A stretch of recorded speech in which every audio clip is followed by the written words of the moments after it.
अस्सलाम वालेकुम student, welcome to the chemistry lecture that is structure of molecule, chapter 3 structure of molecule. और आज का हमारा टॉपिक है why do atoms form chemical bond. हम सीखेंगे कि एटम्स आपस में केमिकल बॉन्ड क्यों बनाते हैं, केमिकल बॉन्ड होता क्या है, ये सारी टर्म्स आज के लेक्चर में हम सीखेंगे।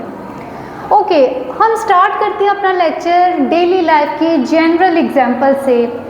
फॉर एग्जाम्पल स्टूडेंट्स, अगर हमें दो चीज़ों को कंबाइन करना है, दो चीज़ें कोई भी हो सकती हैं। फॉर एग्जाम्पल, फॉर कंबाइनिंग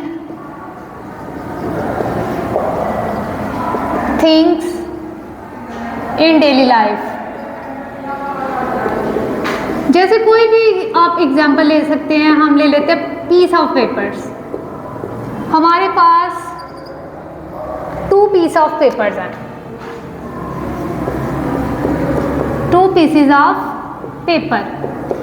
अब उनको जोड़ने के लिए हम क्या यूज़ करते हैं? 2 पीसेस ऑफ पेपर को यूज़ करने के लिए हम क्या यूज़ करेंगे? ग्लू या यूएचयू यूज़ करेंगे। इसी तरह वुड के 2 पीसेस हैं, 2 पीसेस ऑफ वुड। इनको कंबाइन करने के लिए, जोड़ने के लिए हम क्या यूज़ करेंगे? वी विल यूज़ नेल, कील यूज़ करेंगे। इसी तरह for example, if we have to combine 2 cloth pieces, 2 कपड़े के टुकड़े हैं, उनको जोड़ने के लिए हम क्या यूज़ करेंगे? थ्रेड। ठीक है, तो ये वो चीज़ें हैं जो हम अपनी डेली लाइफ में यूज़ करते हैं, फिजिकल थिंग्स हैं ये। Okay students, these are physical things. अब केमिस्ट्री की वर्ड में हम फिजिकल चीज़ें नहीं यूज़ करते एटम्स को जोड़ने के लिए। एटम्स, 2 एटम है। For example, 2 atoms how held together. अब 2 एटम है, वो आपस में कैसे जुड़ेंगे? स्टूडेंट्स, क्या हम यूएचयू यूज़ करेंगे, कोई नेल यूज़ करेंगे या कोई थ्रेड यूज़ करेंगे एटम्स को जोड़ने के लिए? No, we will not use these materials. So हमने सीखा कि केमिस्ट्री की वर्ड में हम फिजिकल थिंग्स को यूज़ नहीं करते एटम्स को जोड़ने के लिए। इनके लिए एक इंटायरली डिफरेंट चीज़ यूज़ होती है, that is force of attraction. तो इस क्वेश्चन का आंसर कि 2 एटम्स को जोड़ने के लिए हम क्या चीज़ यूज़ करेंगे, या ऐसी कौन सी चीज़ है जो 2 एटम्स को आपस में जोड़े रखती है? And the answer is that force of attraction. Force of attraction. इस फोर्स ऑफ अट्रैक्शन को हम केमिकल बॉन्ड कहते हैं, केमिकल बॉन्ड। सो स्टूडेंट्स, हमने सीखा कि 2 एटम्स आपस में जुड़ जाते हैं थ्रू फोर्स ऑफ अट्रैक्शन, और उस फोर्स ऑफ अट्रैक्शन को हम केमिकल बॉन्ड का नाम देते हैं। जैसे कि हमारे पास एग्जांपल है,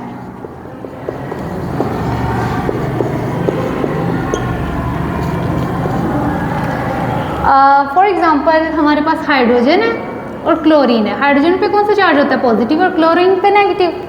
अब आपको पता है पॉजिटिव और नेगेटिव ये दोनों एक दूसरे को अट्रैक्ट करते हैं, अट्रैक्ट ईच अदर। इस अट्रैक्शन की वजह से ये दोनों atoms will come close. Okay, इस अट्रैक्शन की वजह से दोनों एटम्स एक दूसरे के करीब आएंगे। करीब आने के रिजल्ट में स्टूडेंट्स हमारे पास क्या बनेगा? Chemical bond. तो केमिकल बॉन्ड हमने चैप्टर स्टार्ट करने से पहले क्यों सीखा? Reason is there. अब हमें क्लियर हो गया ना कि केमिकल बॉन्ड क्या होता है। तो why do atoms form chemical bond? अब वो क्वेश्चन हमसे पूछा जा रहा है कि एटम्स जो हैं वो केमिकल बॉन्ड बनाते ही क्यों हैं। ठीक है, अब इस क्वेश्चन का हम आंसर ढूंढेंगे। आपको पता है हर चीज़ इस यूनिवर्स में चाहती है कि वो स्टेबल हो, वो स्टेबिलिटी गेन करे। जैसे कि हम अपनी सोसाइटी के एग्जांपल लेते हैं, यहाँ पे हर इंसान चाहता है कि वो स्टेबल हो, उसके पास अच्छी कार हो, अच्छा घर हो, बैंक बैलेंस हो, यानी वो एक स्टेबल लाइफ गुजारना चाहता है।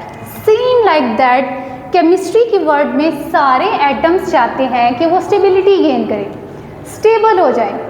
अब हमारे यहाँ हमारी सोसाइटी में criteria of stability is that if we have a good house, if we have a good car, तो ये स्टेबिलिटी का क्राइटेरिया। लेकिन केमिस्ट्री के टर्म में स्टेबिलिटी का क्राइटेरिया थोड़ा डिफरेंट है और लिमिटेड है। स्टेबिलिटी का क्राइटेरिया अब हम देखते हैं कि केमिस्ट्री में क्या है। कोई भी एटम तब स्टेबल होगा जब उसकी इलेक्ट्रॉनिक कॉन्फ़िगरेशन नोबल गैसेस के इक्वल आती है। नोबल गैसेस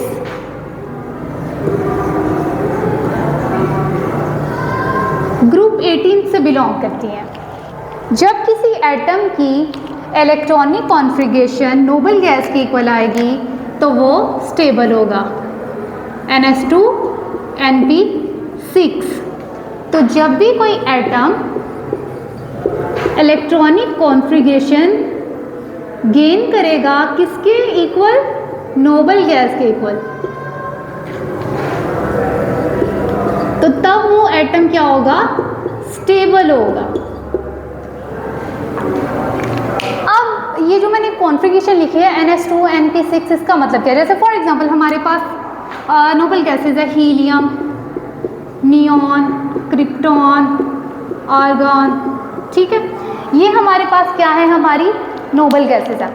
अब स्टूडेंट्स मैंने आपको बताया जब किसी एटम की इलेक्ट्रॉनिक कॉन्फ़िगरेशन इन नोबल गैसेस के इक्वल हो जाएगी तब वो स्टेबल हो जाएगा। इसको हम और समझने के लिए मैं आपको बताती हूँ, देयर आर 2 रूल्स। एक है डुप्लेट रूल और दूसरा है ऑक्टेट रूल। पहले हम देखते हैं डुप्लेट रूल क्या होता है। Having 2 electrons in valence shell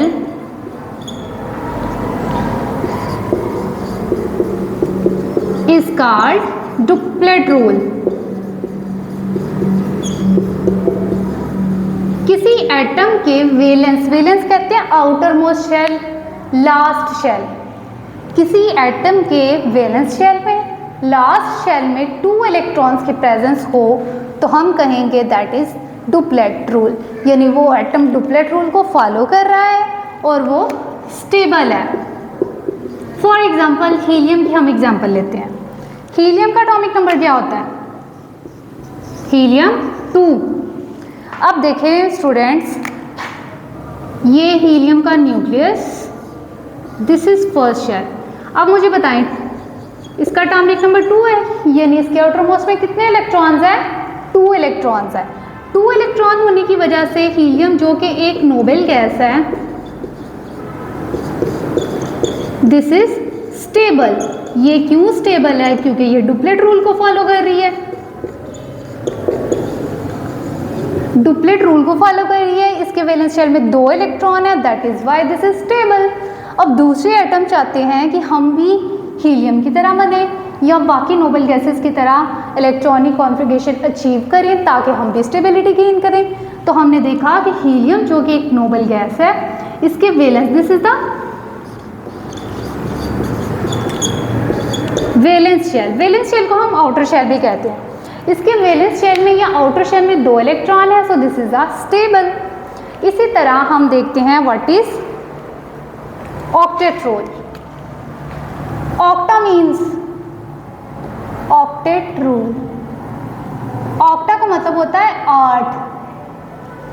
सो हमें डेफिनेशन से पता चल गया, इसके टर्म से पता चल गया, इसकी definition having 8 electrons in the valence shell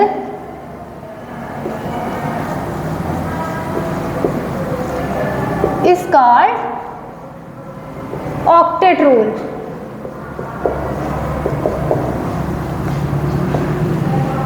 किसी एटम के वैलेंस शेल में 8 इलेक्ट्रॉन का होना that will be called octet rule. और हमारे पास यहाँ पे ऑक्टेट रूल को फॉलो करती है नियॉन। नियॉन की एग्जांपल जैसे कि हम लेते हैं स्टूडेंट्स, एग्जाम्पल है हमारे पास नियॉन की। नियॉन का एटॉमिक नंबर होता है 10, ठीक है। This is the nucleus, first shell and second shell. First shell में 2 इलेक्ट्रॉन्स, लास्ट में 8। तो नियॉन ने ऑक्टेट रूल को फॉलो किया है क्योंकि इसके वैलेंस शेल में 8 इलेक्ट्रॉन्स हैं। So this is stable. तो ऑक्टेट और डुप्लेट रूल हम स्टेबिलिटी के लिए या स्टेबिलिटी फाइंड आउट करने के लिए अप्लाई करते हैं। इतनी सबको समझ आई। नेक्स्ट स्टूडेंट हम देखेंगे कि why noble gases are non reactive. Second question is why noble gases are non reactive. Non reactive का मतलब क्या है बेटा? इसका मतलब है कि नोबल गैसेज इनर्ट क्यों है। Non reactive means inert. Inert means, non reactive means कि ये रिएक्शन शो नहीं करती,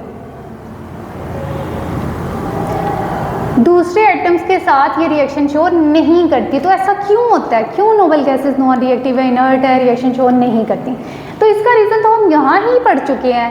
देखिए, स्टेबिलिटी का क्राइटेरिया मैंने बताया, ऑक्टेट कंप्लीट हो या डुप्लेट कंप्लीट हो। नोबल गैसेज का हमने देखा डुप्लेट कंप्लीट होता है और इनका ऑक्टेट भी कंप्लीट होता है। अब मुझे बताएं, एक रूम है, उसमें 4 चेयर्स हैं। उन 4 चेयर्स पे स्टूडेंट्स 4 बैठे हुए हैं। अब 2 एक्स्ट्रा बाहर से स्टूडेंट आते हैं, क्या वो वहाँ बैठ सकेंगे? नो। आंसर इज नो, क्योंकि जो हमारी स्पेस है वो फुली ऑक्यूपाइड है, जगह ही नहीं है कि वो एक्स्ट्रा 2 स्टूडेंट आके बैठ सकें। Same like that noble gases के पास आउटर मोस्ट शेल में इतनी जगह ही नहीं होती कि वो एक्स्ट्रा इलेक्ट्रॉन्स को ऐड कर सके। ना तो ये इलेक्ट्रॉन लेती हैं और ना ही दूसरों को देती हैं, क्योंकि ये स्टेबल होती हैं। स्टेबल होने की वजह से ये क्या है? नॉन रिएक्टिव है, रिएक्शन शो नहीं करती। Okay, next question is how atom accommodate 8 electrons in valence shell। अब हमने पहले बता तो दिया कि दूसरे एटम्स को स्टेबल होने के लिए इलेक्ट्रॉनिक कॉन्फ़िगरेशन अचीव करनी होगी नोबल गैसेस के जैसी, या तो उनके ऑक्टेट में 8 इलेक्ट्रॉन होंगे या उनका डुप्लेट कंप्लीट होना चाहिए। अब नेक्स्ट क्वेश्चन अराइज होता है कि एटम्स किस तरह नोबल गैसेस की जैसी इलेक्ट्रॉनिक कॉन्फ़िगरेशन अचीव कर सकते हैं, या कैसे वो अपना डुप्लेट या ऑक्टेट कंप्लीट करते हैं। तो इसके लिए आपकी बुक में 3 पॉइंट्स दिए हुए हैं। First one is by giving valence shell electron.